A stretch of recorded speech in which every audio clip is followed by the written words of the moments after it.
right, you point ahead a little, freaks. So we're going to be talking quickly, short video about the fan module in the ProMaster 14 through current.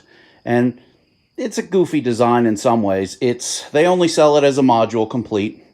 It's not expensive, $130 at the cheapest. You can pay a lot for the dealer one. I see zero difference. There's nothing to it. So, and so when you have fan problems, or the engine will actually code for like fan relay 3 and so on. The way it basically works, I'm going to go fast. I'm going to assume you know something about what you're doing. It's this way. So this would be the air conditioning fan. This one only works with the air conditioner as far as I know. And I don't know if it has software, if the thing is overheating, if it will fire this one too. I suppose it would. That'd be stupid not to. Air conditioning, main. This one seems to be the one that goes bad. I've written a B on it for bad. The way they go out is the bearing wobbles, then the fan draws a lot of motor, and then it burns out its associated relay and gigantic resistor. Let me show you what I'm talking about. Here, in this little well, which you can unclip, is that plugs in, and this is the main relay, and you can see that this one is smoked somewhat. I haven't tested it, but it's not long for this world because this fan bearing is bad and that draws more current. You'll hear this as sounds like an airplane landing, very loud, and we get louder and louder until it stops working and you get a code. They are attached just by, you can just pull these things out. If I had both hands, I could do it. So additionally, with your new module comes the relay, which is just a regular 4-pin relay. And you can test those because, you know, you're the kind of person that tests stuff. See the 4 pins? See the 4 pins? See nothing? See my finger? Can you see the 4 pins? Okay, yeah. See the 4 pins? 3 go up and down, and then the top one is straight across. The one in the middle on the bottom is essentially the input power. The flat one is the output. That's going to whatever. This is generic for all 4-pin relays. And the right and left ones, if you put power and ground there, it will close the relay and power will flow from the bottom to the top pin. Those pins have numbers 85, 86, and so on, but who cares? We don't know that. So if you want to test the relay, do what I did.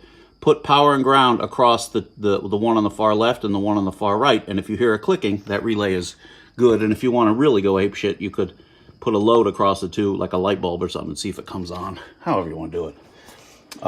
These relays are fairly generic, and you could probably substitute something if you could find something that plugged into that part. The only other thing to know about fan modules is, I'm about to do this job. You take the grill off, you take the radiator core support off, and then the thing slides out from the top. You can slide it out from the bottom if you want, but I find it's harder. If you're good at taking the grill off, or you've had the grill off before, then it's easier to come out the top. And, the other thing is that, unfortunately, this would be such a simple fix when the fans go bad, but the way this is designed is you have to unbolt each fan. They don't sell them separately, although I'm sure that's some generic part that could be found. You have to unbolt each fan, and it slides forward.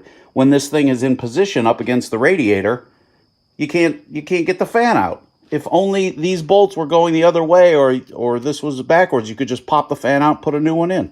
But it doesn't work that way, which I find to be deficient, but, you know, what are you going to do? This one appears to have been made in Spain. Hola. The way this mounts into up against the radiator, you see these 2 tabs, there's 2 more on the other side. They slide into slotted receivers on the top, and the thing hangs down from the top, and then this bottom thing grabs a little trim piece and holds it, keeps it in place. Pretty damn simple. And now you know. Like I say, if anybody knows a substitution for this fan, I find no manufacturer's marks on it, and I'm sure Chrysler buys it in bulk, and that's just how they do it. It's a shame. If I cared a little bit more, if this stuff wasn't so cheap, I would cut this apart, make my own mount my own fan that could be removed, and then you'd never have to touch a shroud. You could just put a $30 fan in when you need it. All right, well, we've learned a lot. I've learned a lot, and I'm glad we went on this journey together. Let's cuddle. Okay, I wanted to add a quick addendum to that video. While I'm sitting in my house, lying on the couch, looking at my bullfighter paintings and my liquor on top of my wall-mounted record player. You can get the fan module out from the top if you pop off the upper radiator hose.